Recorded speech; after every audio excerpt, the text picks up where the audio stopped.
এই বাবা সাক্ষ্য দিচ্ছে। এই বাবার লকডাউন থেকে মানে 3 বছর ধরে এই বাবার ক্যান্সার ছিল, রিপোর্ট নর্মাল আসছিল না। আপনার দেওয়া আশিস দেওয়াতে অ্যানোয়েন্টিং অয়েল ওয়াটার ইউজ করাতে এই বাবার ক্যান্সার নর্মাল হয়ে গেছে। হালেলুয়া।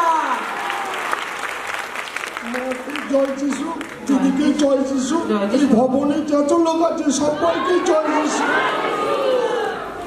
আমি এই ক্যান্সার হয়েছে বহুত জায়গা ঘুরেছি, কিন্তু এই ভবনে আসছি মাত্র দু মাস মতো। আমি দিদির কাছ থেকে তেল জল ব্যবহার করে ফের আমার ওটিরও টাইম হয়ে গিয়েছে আর কি, এই সোমবারে আর কি ওটি ছিল। আমি ডাক্তারের কাছে যাইনি, দিদির মতামত নিয়ে ফের টেস্ট করার পরেই আমার সব কিছু ভালো এসছে। আমি দিদিকে জানাতে এসেছি, ভবনের সবাইকেই জানালাম, কি বলবো জানি না। আচ্ছা, ডাক্তারের কাছে গেছিলে? না, আর যাইনি।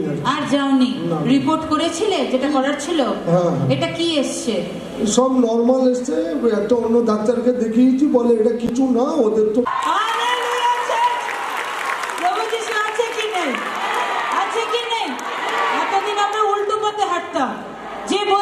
ক্যান্সার হয়েছে।